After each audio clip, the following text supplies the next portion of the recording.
Hi, I'm Burke Franklin, and this is Robert Browning. We're Howdy. got a separate partnership with Prepping for the Sharks. Well, what we're doing is we're helping people give a presentation, give feedback, not just for investors, but on your product, your marketing, everything you're doing, your ask. How can we help you build your business, both with financing, whatever, using my product, Business Power Tools, working with Robert. Robert, how would you describe your business? Yeah, basically, I help people get their narrative together so it makes strength and that they can best present themselves, as well as the confidence and the attitude uh, to attract people that can help your business. So we ask about 5 questions basically on prepping for the Sharks. We give you the opportunity to come in, give a 5 minute tight presentation. And it starts out with, your company, your go-to-market, your team, your ask, what's a nice person like you doing a business like this? What's the product?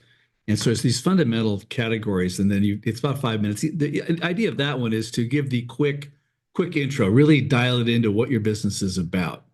And then the idea is it's in everybody. A lot of people think that it's all about that initial pitch. Well, it kind of is, but not is, but it's enough. You got to get in the door. You got to. The initial pitch is like your party invitation. So you're like, hey, would you like to talk to me further? That's really what it's about. If you give too much detail, that intro pitch, people like start falling asleep. It's just too much information. But you want to give them enough to be intrigued. And what we're talking about today is not just that, but I want to cover really the whole spectrum from meeting an investor all the way to having them write you a check. And so that's often a process that takes anywhere from 4 to 6 months. So you need to have a good intro, and then you've got to keep certain things in mind as you go forward. And then obviously when they invest in you, and then going after that. So, but just a handful of key points that talk about, where do you meet these investors? And part of it is, there's online directories where you can find startup investors. You certainly want to talk to friends and network in town. There's accountants and attorneys who know who investors are. Talk to some of the entrepreneurs running companies and say, who are your investors? Would you introduce me? You'll find as you get into the process, they'll be all over the place. And so you can start finding them. And I Yeah, would say there's it's easy to do, but they're all over the place and they'll start to appear as you're out there looking for them. What about you, Robert? What's your experience there?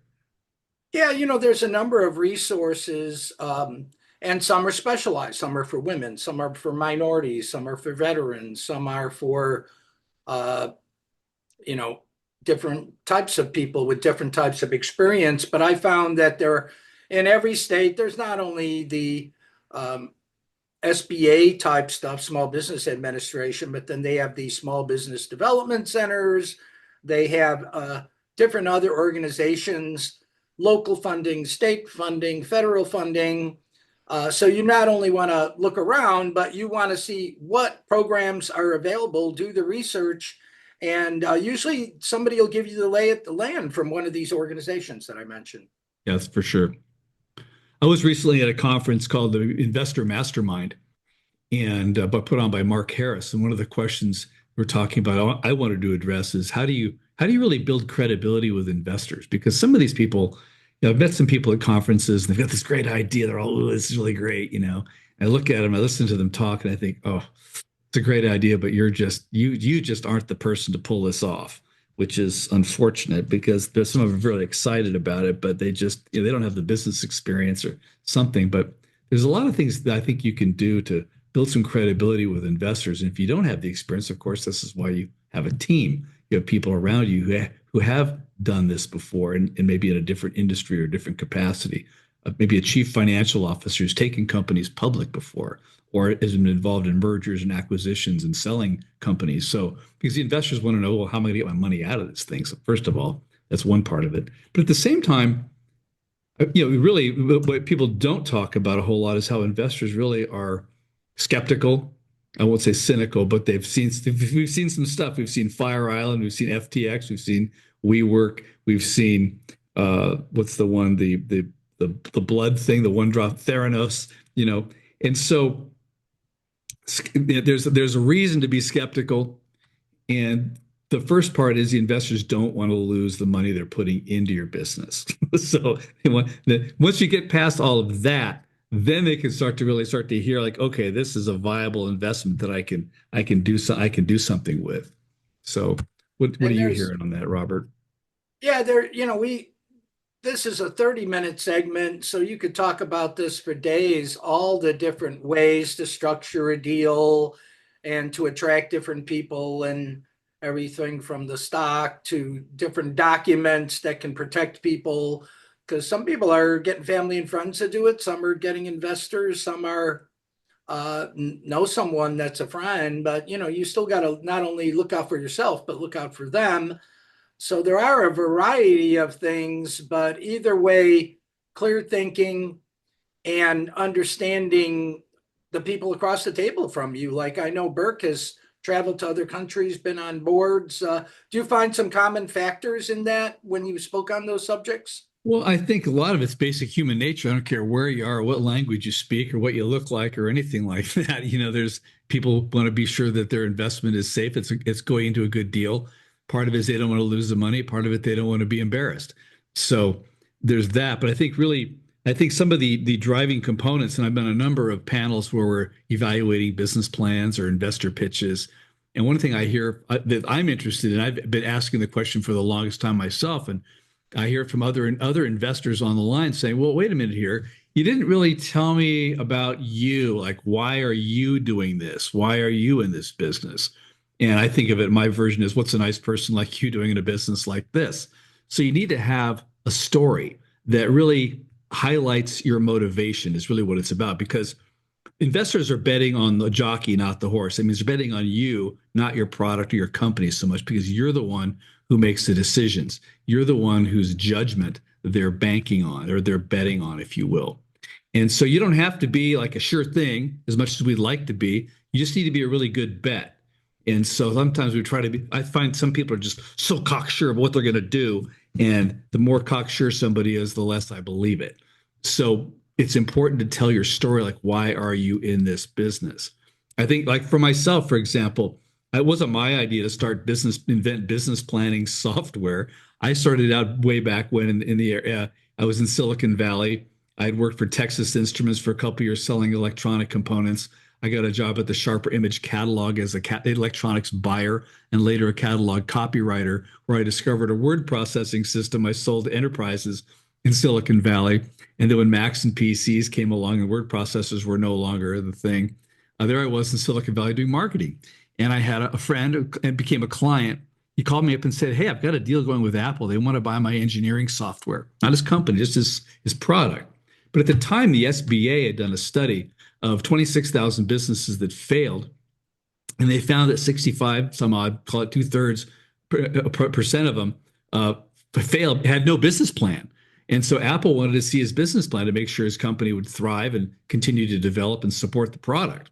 And so, I took what I learned from selling electronics, so I understood that, selling word processors, so I understood the enterprise part of it, and certainly the direct response marketing bit from the Sharper Image catalog. And we put together this, I would call it, catalog of answers that Apple wanted to know. And it was a business plan, really. And it got the deal. And over the next year, I was helping people with business plans.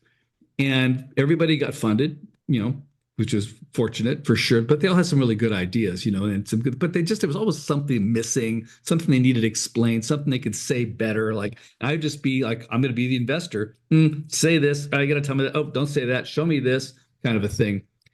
And about a year into this, I'm thinking, I want to make the ultimate business plan template for business plan for myself in case I came up with a good idea. What if I took all this content that I'd created for all these people and, of course, redacted anything proprietary, but then made it into a template that I could use in the future when I came up with this big idea. And of course, then the aha moment struck me. Like, wait a minute, your business, the customers know their business. If I could offer this template and more people could use it to build their businesses with it. And that And became our BizPlanBuilder business planning software system, which is today it's expanded. We grew into a marketing plan, a safety plan, a collection of agreements, a loan application, a bunch of different tools. We had basically 10 packages in 3,500 retail stores doing about $13 million in today's dollars sales with 30 people. So I say all that because just to establish my credibility, if you will, is like, why am I here? What's a nice person like me doing with a business plan software system? And here I am helping people still. How do you take your business idea, get it funded, Or I was talking to one person, she said, well, I'm referring you to a friend of mine. She's not really raising capital. Does she need a business plan? I'm thinking, well, who's the investor now? No, she is. It's going to be her money, her effort, her time, her sweat, and this whole thing. And who better to have a business plan and think it through before you start down that road, because you don't have a lot of money to spend usually.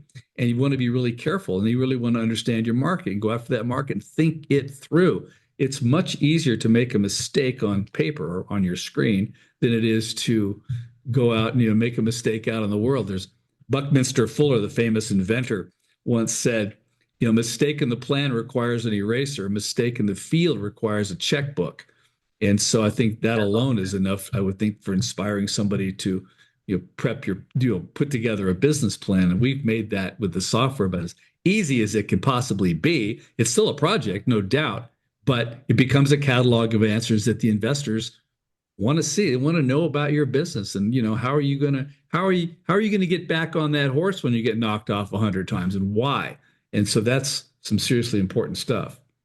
Yeah, and it's a matter of purpose and meaning combined with need in the marketplace and a certain believability factor. In fact, I met you, Burke, because I was using some of your tools with some of my clients, but extracting the essence and saying it well and not doing many words so that you're making it clear no matter who you're talking to, even if you're self-invested, clarity on your roadmap and estimating and projecting a bit, it can save your posterior. I'll tell you that.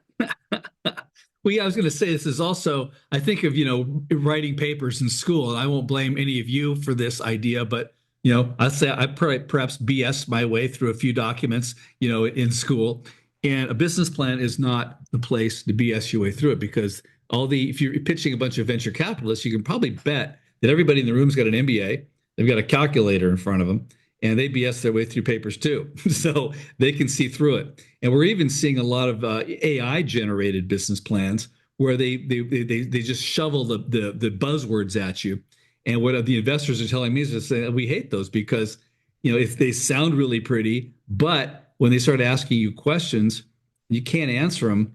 They start wondering, well, what's wrong with this picture? Who wrote this plan? Maybe we should buy the AI, not you, kind of a thing. And so AI is really not ready for prime time, but you can help it. You can use it to, of course, turn your language into eighth grade English if that's what you want to do and those kind of things. But as far as writing the original plan together, I think you'll find that using our software was going to get you a good 3 to 6 months closer to the money than you would if you tried to avoid spending as little as $27 a month to, just get it for free.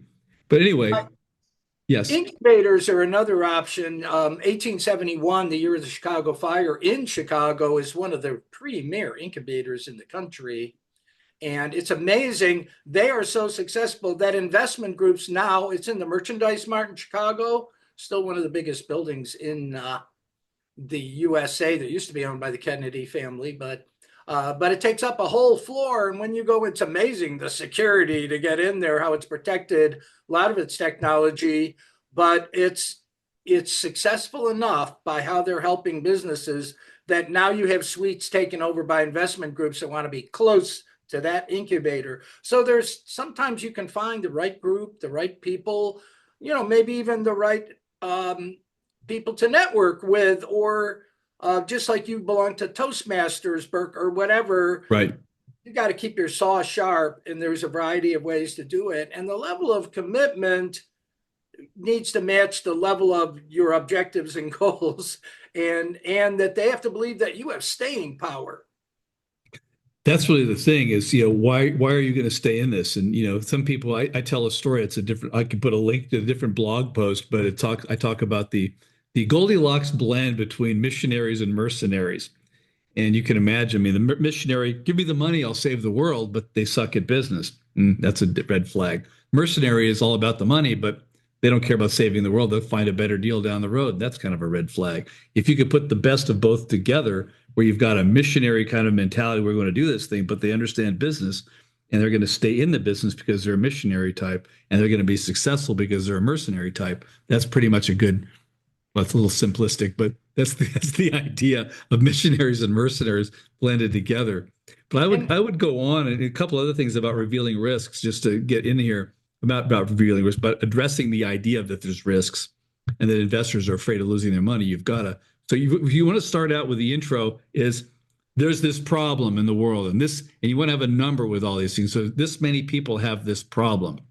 And I think of this, well, there's this couple that had their kid drowned in a pool, which is obviously horrifically tragic.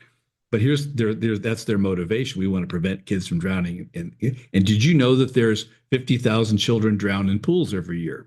So you'd lead with something like that, like yikes. And so there's a definite problem, but you got a number tied to it. So the investor get the idea of the magnitude of what you're working on. You don't just start out with, hey, we've invented this thing to go in pools, or I invented this business plan software to help people write business plans. If we knew that there were, 50,000 people writing business plans every year and talking about that problem and how many there are, I've got to look up that number again, but it's growing. And so now the investor they can quantify it because they're quantifying everything because they're looking at your deal and they're probably looking at a handful to 100 other deals.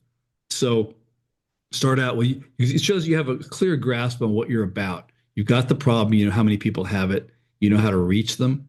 And then the next thing you really need to do is you give me this amount of money, I'm going to do this, which will bring in the customers, and that will generate revenue. And this is how this business grows. So you want to have a clear linkage between what you're going to do with the money and how it's going to generate profit and valuation in the business.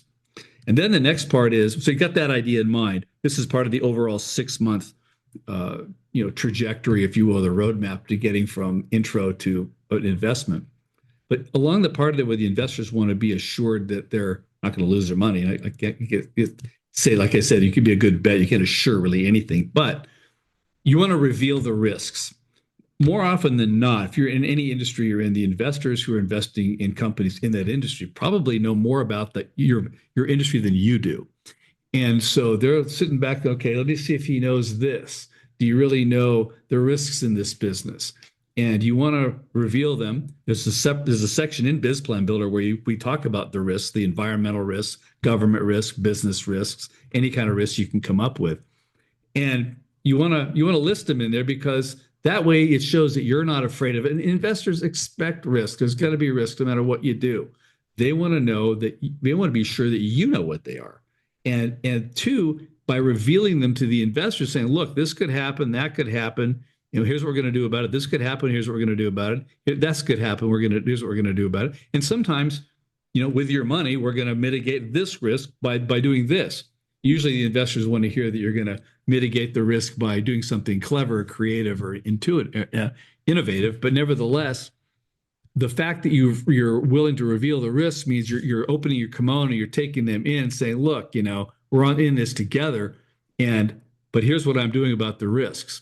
So that whole part, and I'm not saying lead with risks, right? I'm just saying be willing to reveal them and discuss them. And if maybe you haven't mentioned a risk, but you got it in the business plan, the investor could ask about it and say, well, I do have it documented here in the business plan. Here's what I plan to do. And you can show it to them, read it to them, however you want to do that. So that way it shows that, you're forthcoming. You want them to trust you, because if you're hiding out and they call you out on a risk that you haven't thought of or you're not revealing, it's just kind of like, it's worse getting busted than it's just admitting, look, I don't know how to do this.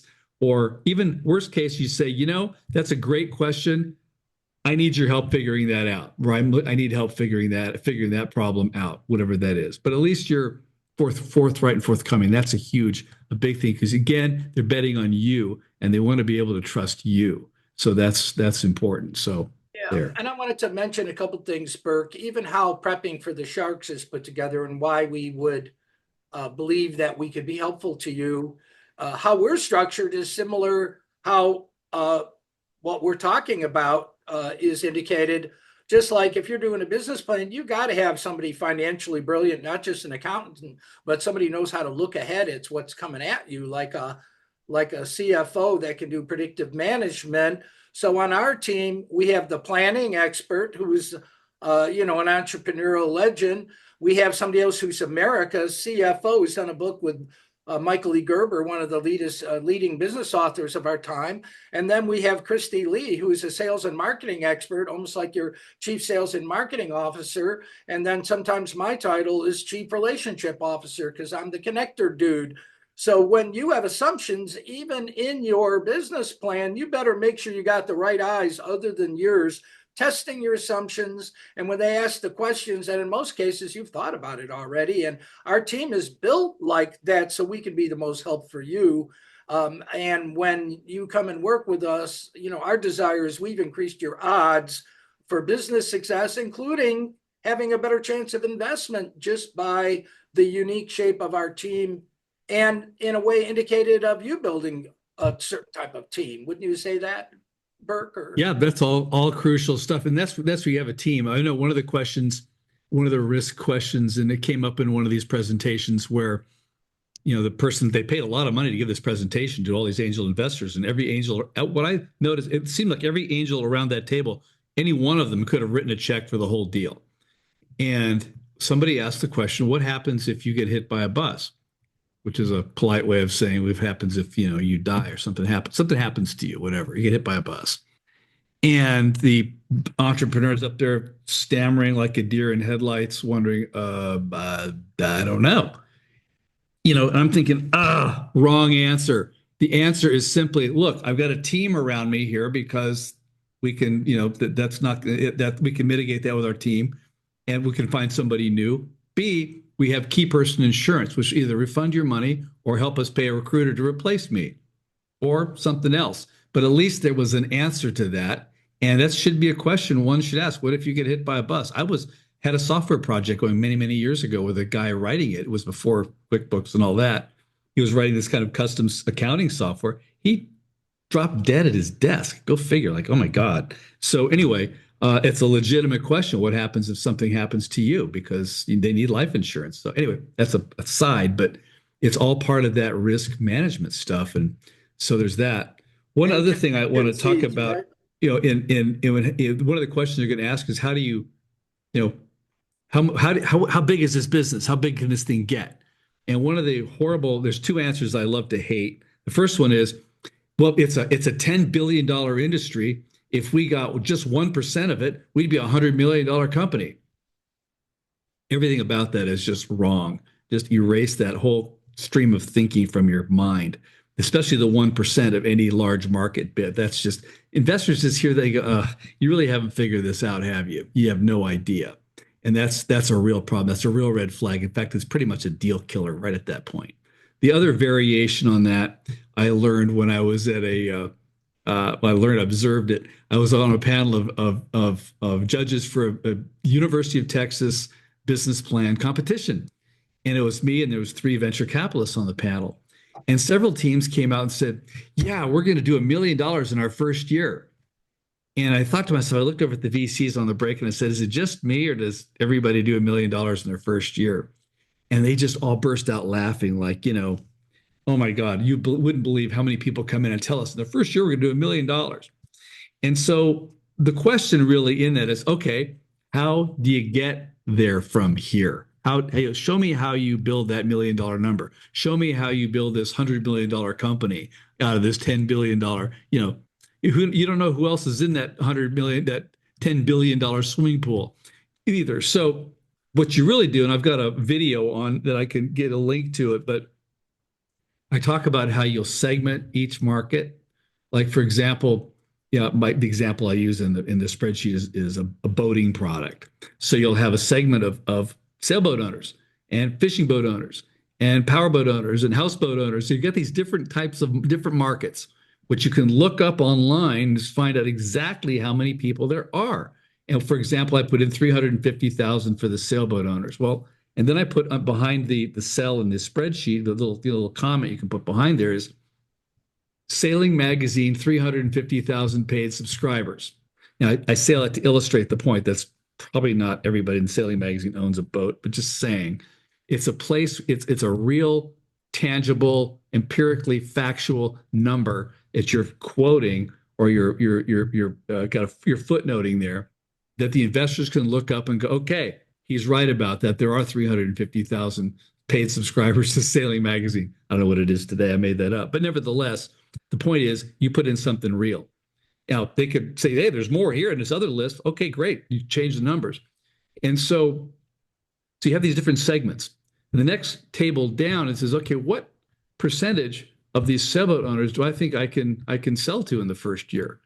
And like I said, you're going to have a room full of MBAs with calculators in front of them. So you don't want to say something, well, there's 350,000 sailboat owners. I'm going to sell 10,000 sailing gizmos a year. They're going to whip their calculator and say, well, what market penetration is that? Better to start with that market penetration number. Say, there's 350,000 of these guys. I think I can sell 3.5% the first year. You're angling a number, and then below that, it's going to do the math and generate 350,000 times, call it 10%. That means you're going to sell 35,000 units. And so, okay, well, maybe you're not going to sell that many. So work the penetration number. That's the number they're going to ultimately come to. That's what you can negotiate with them on the fly. In fact, I have a client where we had I was on there walking them through the financial model. They had their investors on the line. We had the client online, probably about half a dozen of us. And they're saying, well, what about pricing changes? And I said, well, change the price right there. And it recalculates the whole financial model. So you can actually negotiate with the investors real time online, looking at the model. And if they don't believe you're going to do 10% of those sailboat owners, you're going to do 7%. Okay, put in 7%. And then, you can say, what is that percentage penetration going to grow over the next 5 years? So you've got all that in there. You'll need to see the video. I'm showing you how the model works. But once you get that, now you've got the number of people, a fact, a believable market penetration, which does the math to tell you how many customers you're going to have. And you get down to the pricing, and then you multiply pricing, and then times units from above. And now you've built a real revenue number that the investors can see from top to bottom how you arrived at this so-called $1 million in the first year. And it's usually not $1 million. It could be more, it could be less, usually less. But nevertheless, they can see how you got there from here. So now you've got a number they can believe, and you can work with. And from there, you go through and put in all the things about what your marketing costs and cost of goods are, and all that kind of stuff, and figure out, okay, what's this business going to be worth? But at least you're starting out with a bedrock of a real number that everybody in this conversation can believe. And that's really a key ingredient that I think it really is your launching point. And of course, it's something you would go through with the investor, maybe not in the initial pitch, but you could explain to them how you got this number here, beyond the 5-minute intro, in the 20-minute one in their office, maybe, or down the road along the way. So let me see how you did those numbers again. And you can walk them through it, and you can show them how you built the numbers. We made it be really straightforward because I don't do math in public, but I need to understand how this thing builds, and I wanted to build it. I need to be able to walk myself through it. And this, of course, this spreadsheet has evolved over 30 years, so it's quite robust. And many venture capitalists rely on it because they like the way that it just shows how the numbers add up and makes sense. So it's easy enough for a non-financial user to put together, but at the same time, it's magical for the investors to be able to understand you. That's really the key ingredient, is not lose anybody along the way. So and that's keeping important. people engaged, Burke, by how you look, how you present, what you say, what you don't say, you leading a Toastmaster group, and this being an important part of it. Could you give a few highlights and tips on how to look and how to be in front of people? Okay, looks like this. Yeah, yeah. Well, that's a good question. That is, I see a lot of people on Zoom and elsewhere where you really got to first. I would first say, wear a real shirt. There's one guy, Mark November on Venture Starters, always calls somebody out on wearing a T-shirt. Hey, you're sitting there, you're asking for millions of dollars, and you're sitting there in an undershirt. Come on, wear a shirt with a collar, which I think is a starting place. So remember, they're betting on you. So everything you can do to look competent, be competent, speak competently is crucial. Next thing I would say is look at your background. Now we've got this background here with the fish tank going on, which is kind of fun. I've got a different one for myself, and but you have your logo on. There's something, but you don't want to be sitting there in your bedroom with an unmade bed behind you, and socks on the floor. I mean, it's just I can't make this up.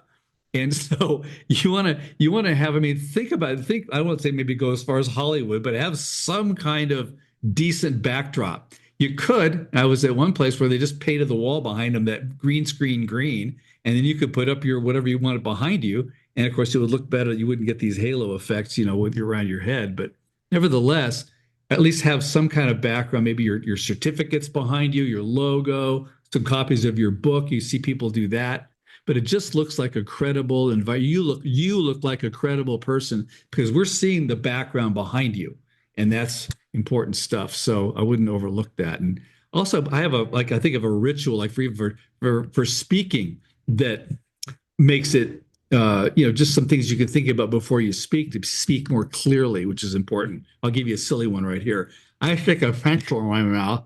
I start talking. I work my mouth around it because that way I can talk about how they generate revenue. The better job you do on your business plan, the better deals you'll make. And now it's just like stretching out, but it stretches out my mouth, and I don't have to work as hard to speak clearly. And if I'd That a already done that before Toastmaster the trick? talk, but you can really hear a difference in your voice when somebody does that. And it's a simple trick. Well, I don't think it's a Toastmaster trick, but I certainly taught it to everybody at my Toastmaster club, and I think it makes a world of difference in how you speak and speaking clearly. And we've spent some time putting together recordings and our 5 minute, 5 point challenge, which people are invited to come and apply for. Because, we still want to choose people that are ready to get up to do it because there's a lot of preparation. But we've recorded tips, we've provided different things because how you present, how you sound, the clarity of how you put your ideas together and making sure, just like a good business plan, that you speak in a certain organized way and at the very end that it justifies your ask. Well, yeah, since I said early on that they're betting on the jockey, not the horse, meaning you and not the company, you know that horse races are often won by a nose. And in the Olympics, the difference between gold and silver can be as little as a hundredth of a second. So details matter. And like I said before, investors are looking at a handful to 100 deals, and everything you can do could be win one of those deals by a nose or by a hundredth of a second. It makes a difference. So you really need to think about all those details as well. So do the best you can, but keep all that stuff in mind. How can you give the best presentation? What would you want to know if you were going to write a check for a business? Are they going to get hit by a bus? Do they know what they're doing? Is there really a big enough market for this? There's a whole bunch of stuff to it. And so we get into it in Prepping for the Sharks. Come visit us at preppingforthesharks.com. We're not associated, by the way, with the Shark Tank TV show. We love the show, but Fred had been putting this on before I think they even started. But nevertheless, it's the sharks and sharks in general. But how do you prepare for these meetings with shark investors, if you will?